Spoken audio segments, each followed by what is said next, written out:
Mes chers amis, je suis très contente de vous retrouver à l'occasion de ce petit enseignement que j'essaye de donner une fois par mois modestement, sous l'inspiration de l'Esprit Saint. Ce qui me plaît surtout, c'est d'imaginer vos visages, en tout cas ceux d'entre vous que je connais, et c'est à vous que je m'adresse.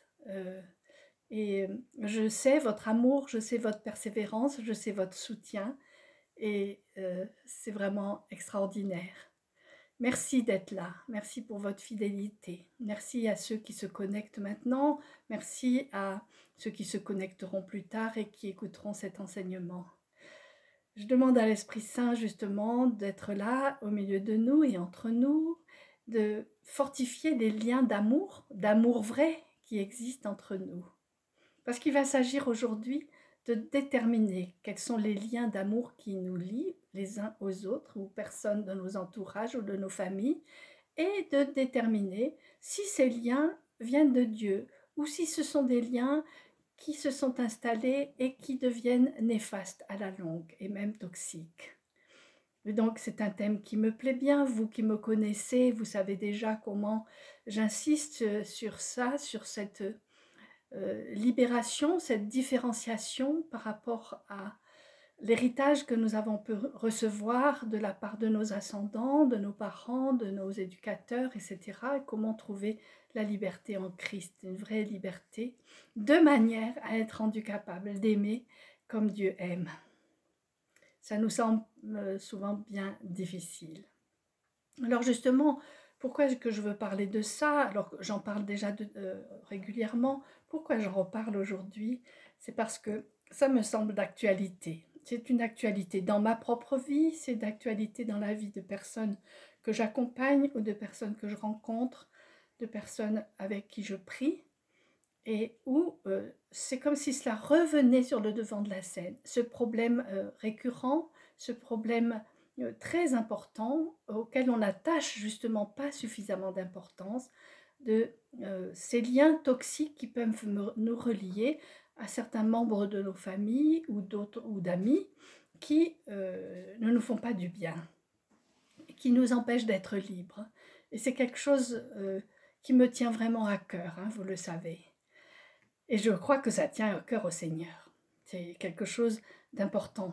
Alors, c'est vrai, j'entends en ce moment autour de moi des personnes que je côtoie, j'entends leur angoisse, j'entends l'angoisse des femmes qui constatent leur manque de débordement d'amour, leur manque de dévouement, de générosité, d'oubli de soi.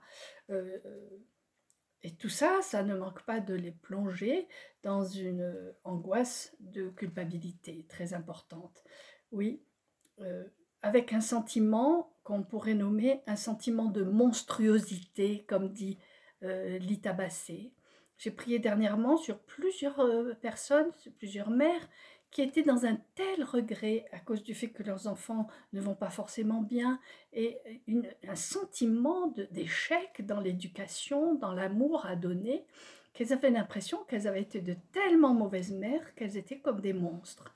Et quand j'ai relu ça en préparant ce que je voulais dire ce soir dans le livre de Lita Bassé, Aimer sans dévorer, que je vous recommande vraiment, Aimer sans dévorer, de Lita Bassé. Oui, quand j'ai entendu ce mot qu'elle écrit, où elle dit que des personnes ont un sentiment de monstruosité, eh bien, je me suis reconnue. Et j'ai reconnu le problème de quelques-unes de mes amies avec lesquelles j'ai prié. Ce sentiment qu'on a au fond de nous, que finalement, alors que nous voulions tellement aimer, nous voudrions tellement être bonnes, gentilles, douces, abordables, et voilà qu'on a l'impression qu'il y a comme un monstre au fond de nous qui au lieu de permettre un débordement d'amour de nos cœurs, eh bien, permet finalement que sorte de l'agressivité, des reproches, et puis que ça se transforme en méchanceté, et même quelque chose de plus. Et c'est là qu'on peut se dire, mais je suis un vrai monstre. Alors rassurons-nous, ce sentiment d'être un monstre est un sentiment mensonger, hein, vraiment mensonger. Mais c'est vrai que tout être humain et toute femme au monde peut devenir un monstre, hein. C'est la vérité. Mais je ne suis pas en train de vous dire vous êtes des monstres. Je suis juste en train de dire je me pose la question pour moi-même. Il y a des circonstances dans ma vie où j'ai été comme ça. Et où je me demande est-ce que ça a été vraiment résolu dans ma vie?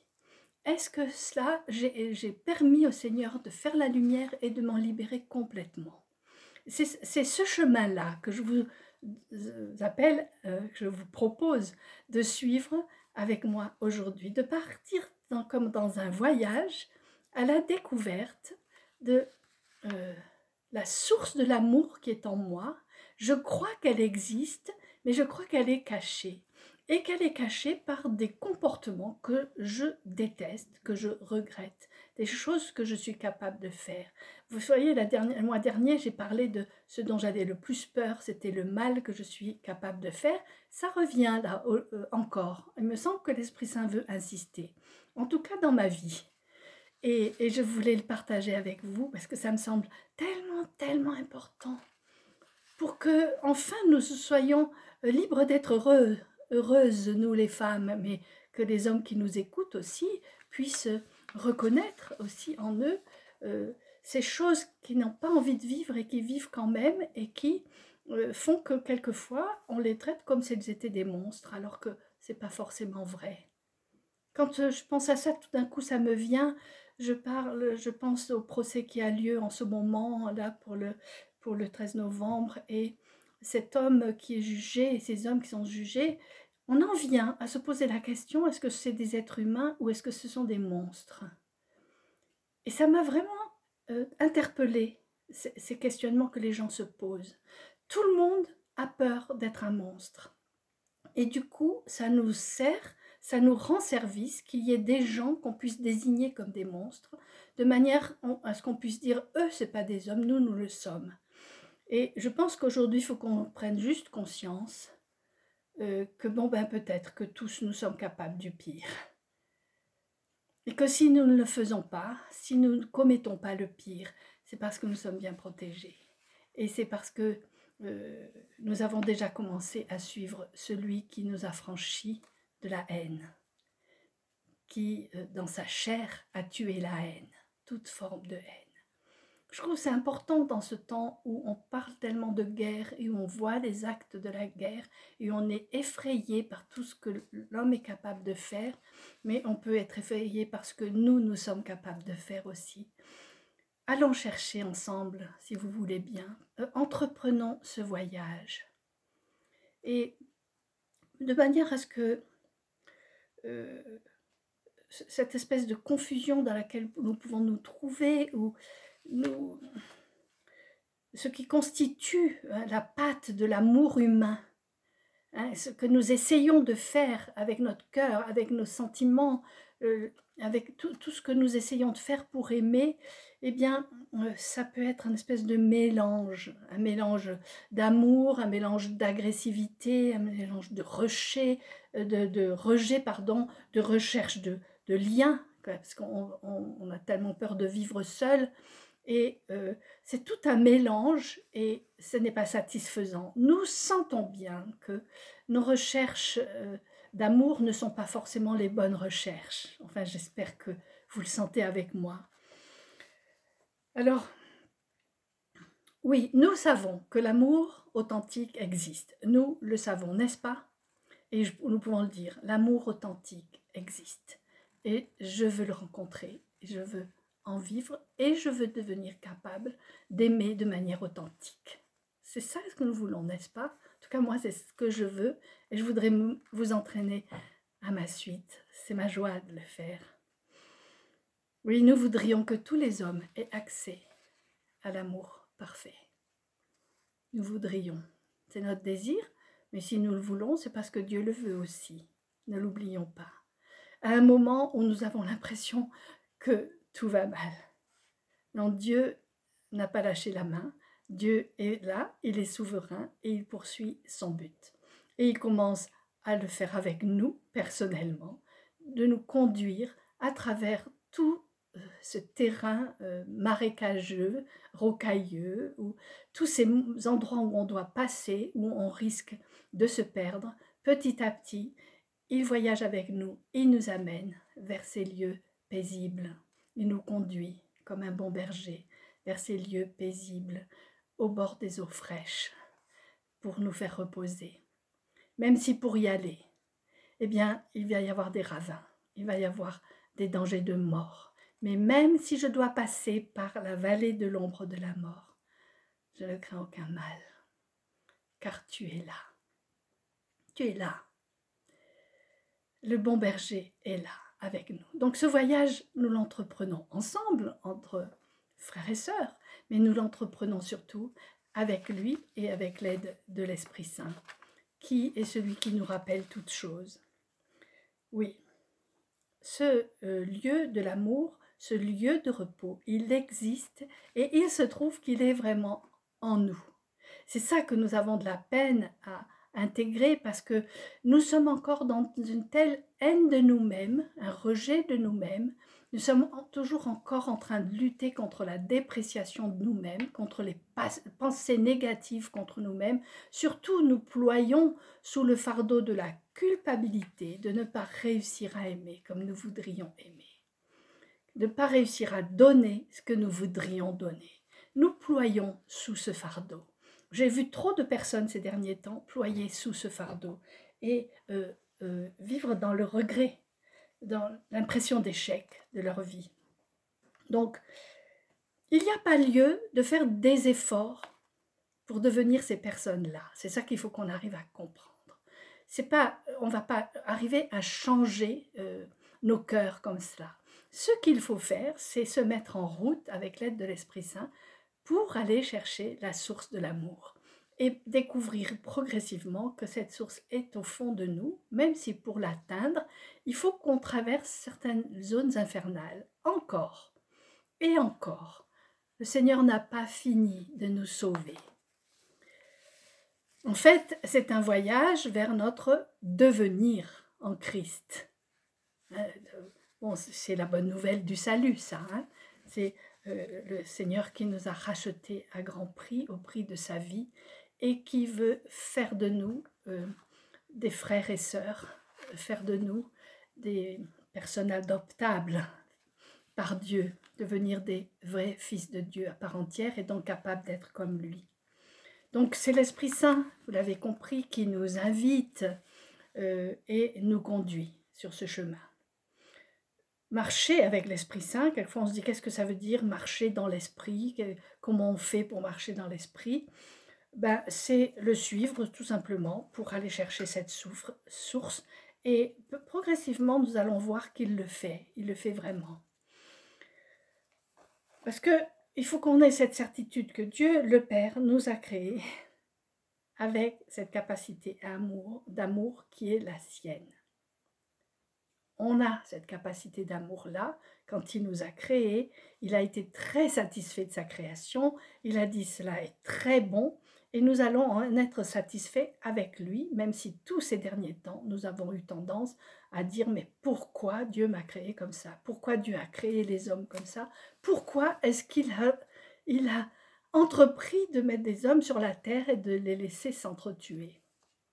Et on a beaucoup de questionnements comme ça qui montent. Et j'aimerais bien aujourd'hui qu'on trouve quelques réponses à ce sujet.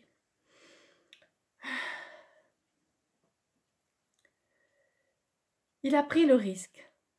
Dieu a pris le risque, comme un bon père qu'il est. Il a pris le risque. Un risque énorme en nous créant libres. Que cette aventure incroyable de la création tourne au fiasco. Et par moments, nous avons l'impression que ça tourne au fiasco, n'est-ce pas? Pourtant, il a considéré que cela en valait la peine. S'il est sage, s'il a la sagesse même, s'il a tout fait avec sagesse et par amour, c'est qu'il sait ce qu'il fait. Mais quelquefois, nous avons l'impression qu'il ne sait pas ce qu'il fait. Donc aujourd'hui, nous avons tout simplement demandé pardon à Dieu d'avoir critiqué son œuvre, de l'avoir critiqué parce que nous avons l'impression qu'il nous abandonne dans un monde qui va à sa perte. Non, il a pris ce risque, un risque inconsidéré. Il a pensé que ça en valait la peine. Donc c'est que ça en vaut la peine, n'est-ce pas? Même si il le savait que ça allait comment dire, le mot m'échappe, que ça allait provoquer beaucoup de traîtrise, de peine, de rejet, de sacrifice, de souffrance, des souffrances atroces. Hein. Il le savait en prenant ce risque de l'amour, ce risque de nous conduire librement, mais en collaboration avec lui, à la recherche de l'amour vrai. Il savait qu'on allait vivre des choses difficiles, et lui avec nous, n'est-ce pas? Ça lui a coûté cher. Mais il nous invite à continuer à tenter l'aventure. Nous aussi. Et c'est pourquoi il nous demande de continuer à mettre au monde des enfants, même si ça nous coûte, et même si ça leur coûte beaucoup de souffrance. Le fait de donner la vie et de permettre à ces personnes auxquelles nous donnons la vie de devenir des personnes libres, capables d'aimer, ça vaut la peine. Voilà ce que Dieu dit. J'y pensais dernièrement parce que nous étions au chevet d'une amie qui est proche de mourir, qui est en train d'atteindre la fin de sa vie. Et j'étais avec mon mari et nous étions autour d'elle en train de prier et avec ses enfants aussi.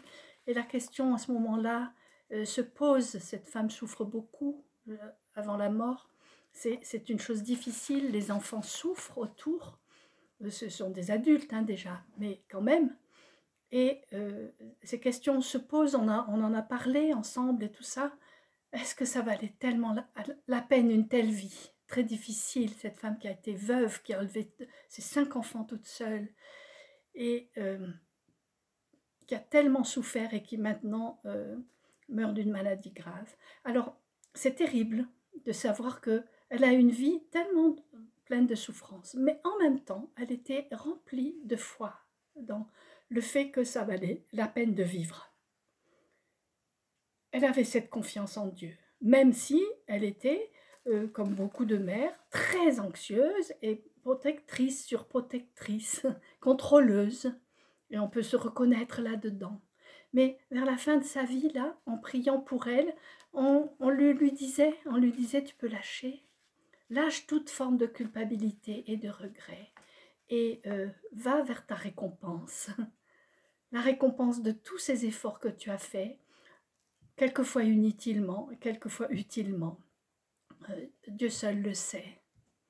En tout cas, ce qui est essentiel que je voulais dire dans ces cas-là, à quoi sert cette vie si c'est une vie de souffrance? Eh bien, elle sert à devenir des êtres capables d'aimer et de transmettre l'amour de sa part autour de lui. Et c'est l'enjeu le plus important de nos vies, quoi qu'on puisse en dire. Mais nous allons pouvoir dire que ça y est, c'est bientôt terminé. Si nous nous mettons en route, c'est pas très loin. Parce que nous avons déjà fait beaucoup de chemin, nous avons l'impression qu'on en est loin, et s'il faut encore faire quelque chose. Non, c'est juste qu'il faut qu'on croie. Il faut qu'on croie que c'est pas loin, et que enfin, nous allons pouvoir dire, nous allons pouvoir proclamer, c'est terminé. C'est terminé. En ayant trouvé la source de l'amour, en ayant accepté qu'en cours de chemin, Dieu nous différencie, fasse passer son épée entre notre mauvaise manière d'aimer et la sienne, eh bien, il faut qu'on se rende compte que là, ce qui va se passer, c'est que enfin, les parents, nous n'allons plus ployer sous le poids de la culpabilité de n'en avoir pas fait assez pour nos enfants. Vous voyez ce que je veux dire? Et les enfants vont arrêter de ployer sous la culpabilité de n'avoir pas pu répondre aux attentes de leurs parents. C'est là, c'est dans ces deux phrases que je viens de dire que se résume tout l'enseignement que je voudrais dire aujourd'hui. Les parents ploient sous le poids de la culpabilité de n'en avoir pas fait assez pour leurs enfants et ils s'auto-accusent et ils sont dans les regrets et ils sont tristes. Et les enfants savaient qu'ils devaient obéir aux parents et qu'ils auraient dû faire plaisir à papa et maman. Et ils ploient sous le fardeau de la culpabilité de n'avoir pas su répondre à l'attente de leurs parents. Et ça s'appelle du faux amour. Ce n'est pas vrai. Et c'est de ces faux amours-là, ces fausses manières de fonctionner, c'est de cela que le Christ est venu nous libérer. Nous avons l'impression qu'il veut retisser très fort les liens entre parents et enfants, enfants et parents. Il veut qu'on s'aime dans les familles. Et lui, il n'est pas venu nous dire ça. Il est venu nous dire le contraire. C'est ça qui est assez étonnant. C'est que, et je le dis souvent, et chaque fois je me fais lapider parce que je le dis. Là, j'ai pas de risque de me faire lapider par vous. Voilà ce que dit Jésus dans Matthieu 10. L'évangile de Matthieu, au verset 34, 35, 36, 37.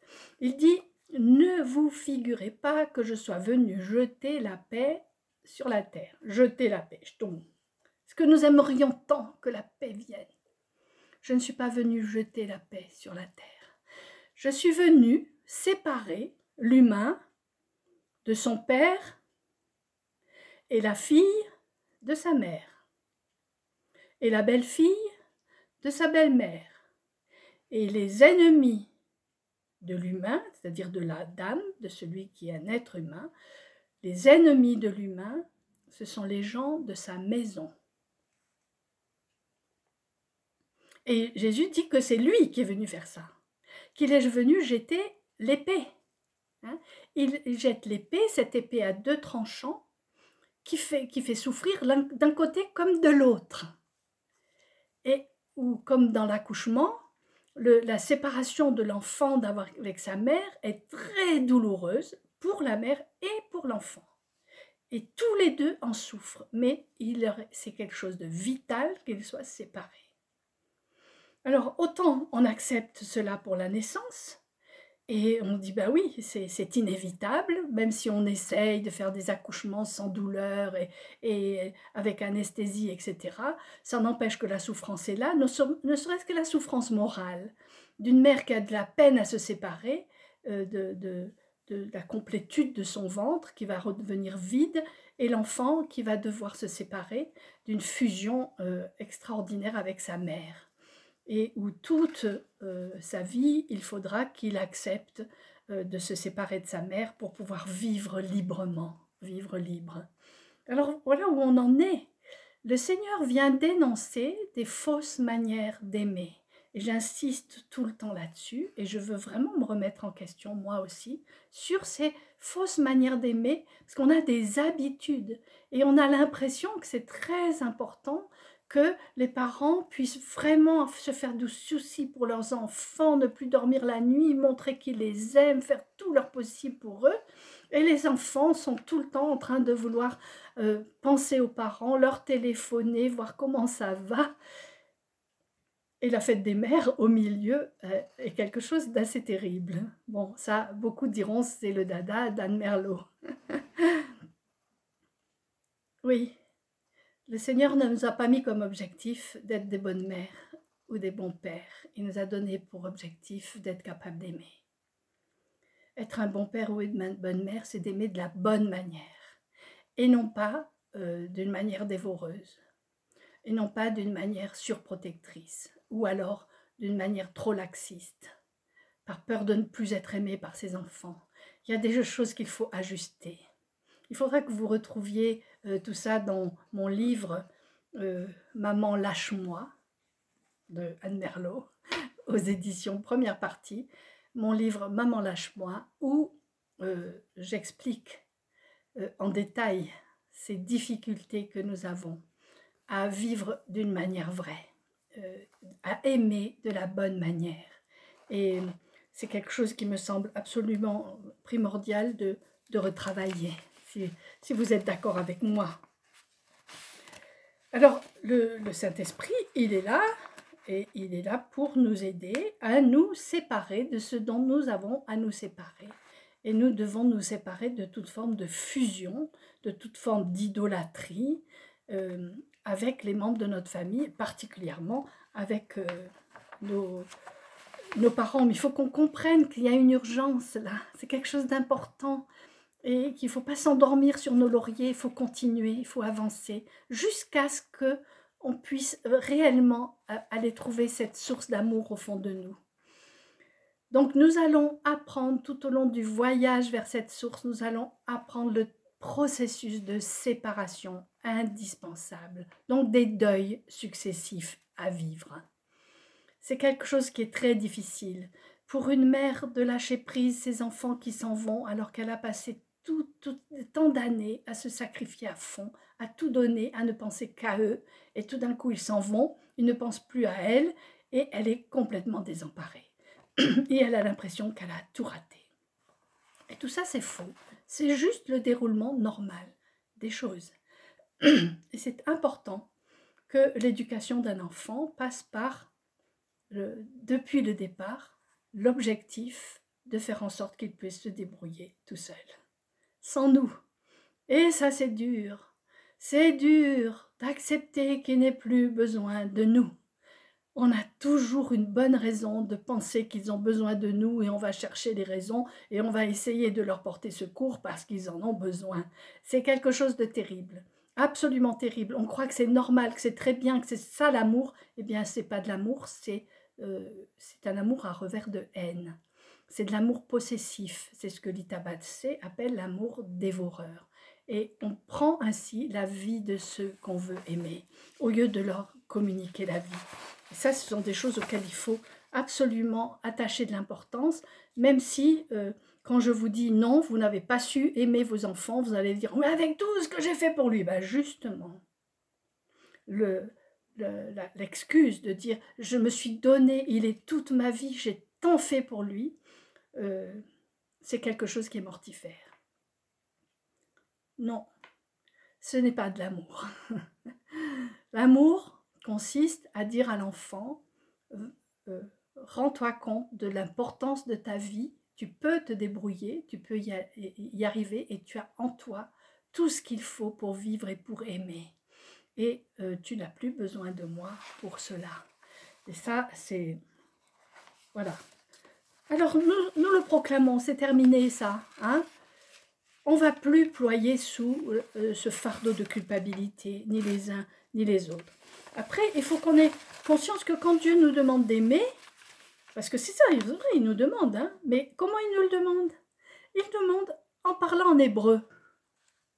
Là, c'est difficile de le traduire en grec ou en autre chose, parce qu'il n'y a que l'hébreu, qui a un temps qui s'appelle l'inaccompli, ou en tout cas l'hébreu essentiellement, a ce temps qui s'appelle l'inaccompli. Et quand Dieu nous dit « tu aimeras », c'est un inaccompli.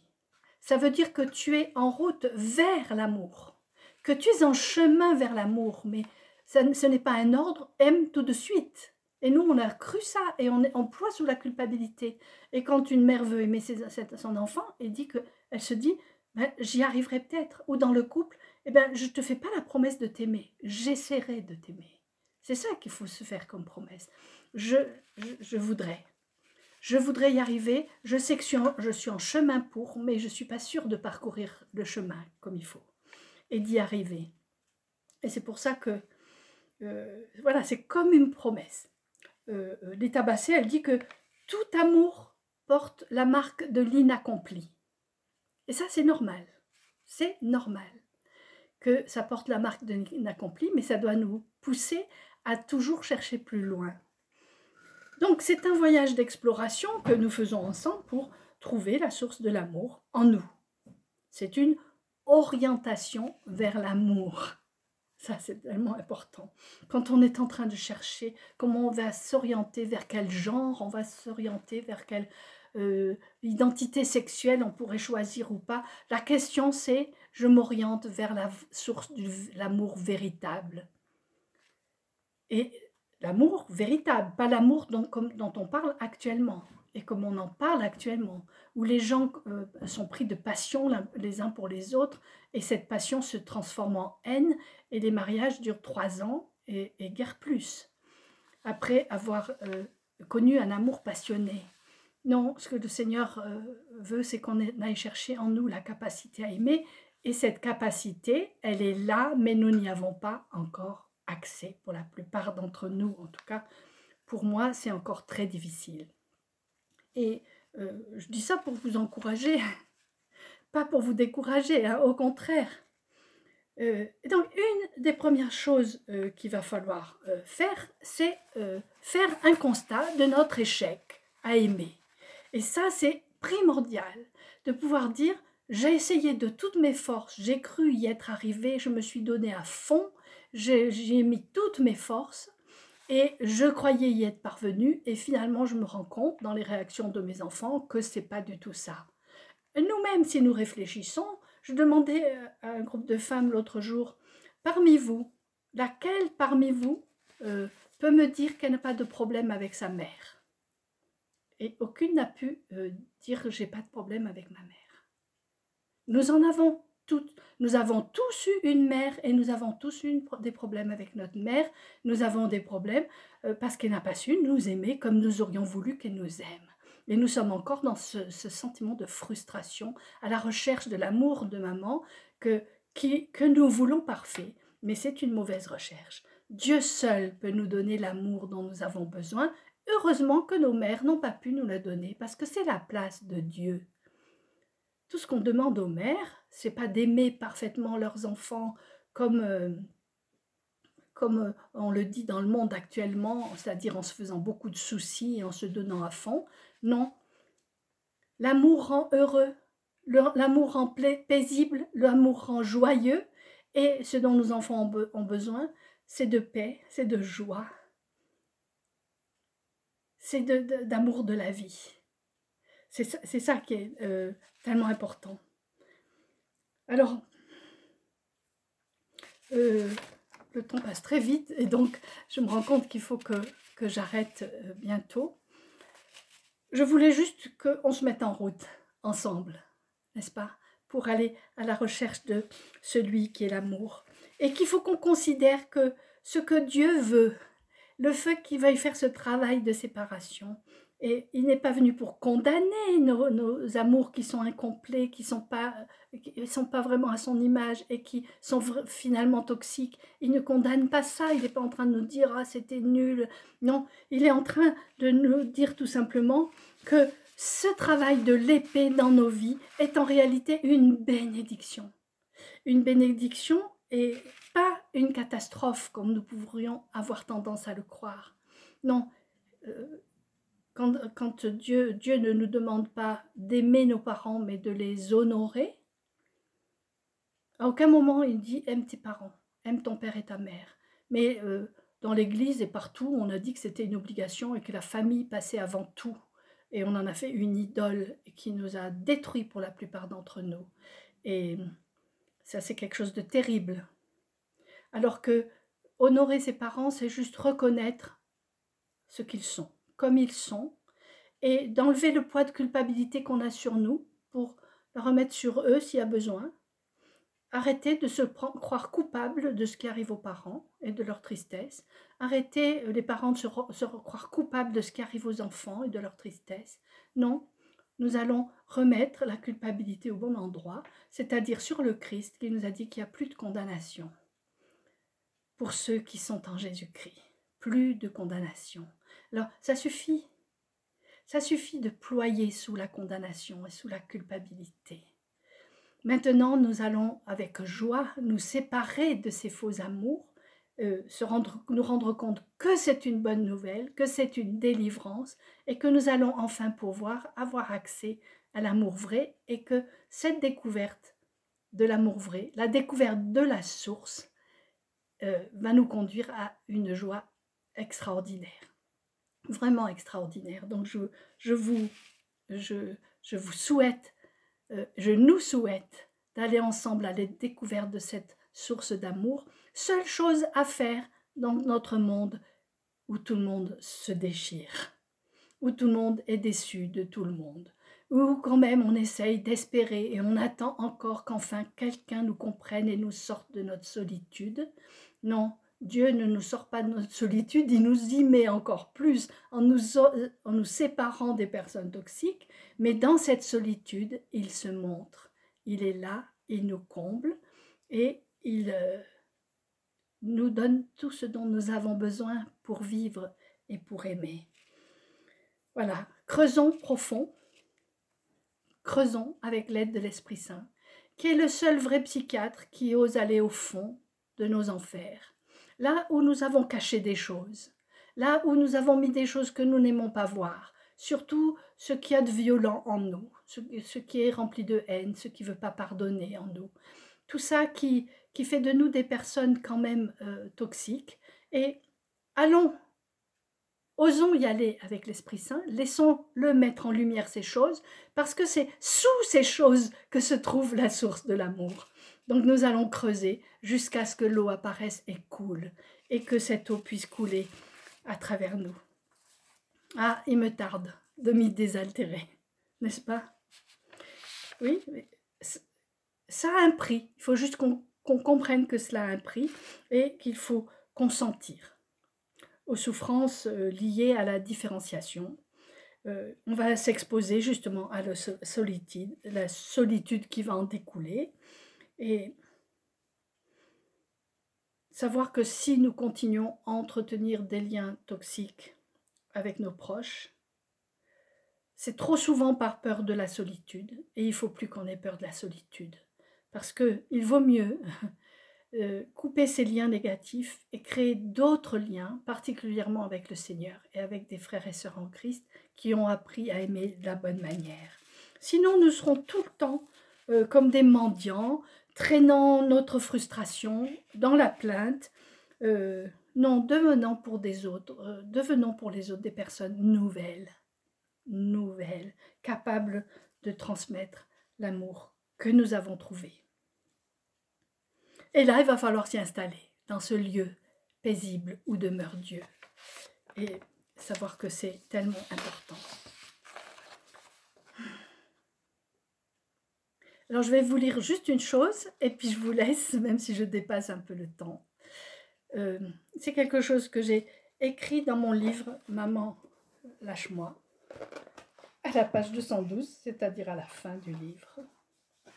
Et je vais vous le lire. La seule chose qui permette de passer de l'approche de Dieu idolâtre à une véritable expérience de rencontre avec le Dieu vivant et vrai est l'immersion de la personne en tout entière dans l'amour de Dieu par le baptême de l'Esprit Saint. J'en viens à ce que je voulais dire pour conclure. C'est ce baptême de l'Esprit Saint seul qui permet de devenir fils vivant dans la proximité du Père. Notre noblesse définitive s'acquiert dans le baptême de feu, celui qui était annoncé par Jean-Baptiste et entretenu sans cesse par nous, si nous voulons bien, dans la louange et l'adoration. C'est comme ça qu'on entretient le feu. On l'alimente avec de la louange et de l'adoration. Ce feu de l'Esprit Saint nous revêt de puissance et nous conforme au Christ, nous déterminant à accepter les souffrances nécessaires pour nous maintenir dans cette identité glorieuse. C'est pas facile de nous maintenir dans cette identité glorieuse. C'est parce que l'Église a négligé ce puissant baptême que l'incrédulité s'est introduite en son sein avec les conséquences néfastes majeures que nous connaissons, comme la misogynie et l'antisémitisme. C'est une urgence que de faire l'expérience du baptême de l'Esprit Saint. Mais attention, c'est un baptême. Il faut être totalement immergé. Si on n'y plonge que les pieds, comme font beaucoup de gens attirés par les dons, les manifestations dites charismatiques, plus que par l'implication de tout leur être dans la difficile obéissance à l'Esprit Saint, on peut se sentir entravé et finalement devenir une pierre qui fait tomber. Ne nous disons pas chrétiens ni charismatiques si nous ne laissons pas le Seigneur nous travailler jusqu'au plus profond de nous-mêmes, de telle sorte que, dans cette obéissance à l'Esprit Saint, nous ne devenions plus une pierre qui fait tomber, mais une source qui amène la vie. Donc que ce feu brûle en nous et se répande dans nos vies, dans nos foyers, pour en faire des foyers d'amour et de charité. Amen. Je conclus donc là. Merci de m'avoir écouté jusqu'au bout pour ceux qui ont eu le courage de le faire. Soyez bénis chacun, soyez encouragés, plongez-vous dans l'Esprit Saint, priez pour vous-même, pour vos proches, priez les uns pour les autres et réclamez ce baptême de feu qui est indispensable pour nos vies et pour tous les gens qui nous entourent. Soyons ces fleuves d'amour en nous plongeant dans le fleuve de l'amour de Dieu. Amen. Allez, je vous dis au mois prochain, je crois que c'est le 20 juillet, quoique peut-être qu'en juillet je vais arrêter, je pense que je vais arrêter en juillet, peut-être en août aussi, et nous reprendrons en septembre. Mais n'hésitez pas à continuer à m'écrire, à me dire ce que vous pensez de ce que je dis, etc. On m'a fait la remarque que je ne citais pas assez de passages bibliques. Je fais presque exprès, parce que tous ceux qui m'écoutent ne sont pas forcément des gens qui lisent régulièrement la Bible et qui se réfèrent sans arrêt aux versets bibliques. Mais vous avez remarqué, si vous connaissez bien vos versets bibliques, que je paraphrase les versets bibliques, que ce que je dis sont des choses que la Bible ne contredit pas, au contraire. Même si je ne cite pas le verset, la référence, etc., c'est volontaire de ma part et vous m'excuserez ou vous l'accepterez, voilà. Merci beaucoup. Merci pour votre amour et votre gentillesse, votre soutien. Soyez bénis chacun et immergés dans la grâce de l'Esprit Saint. Amen. Au revoir et au mois prochain.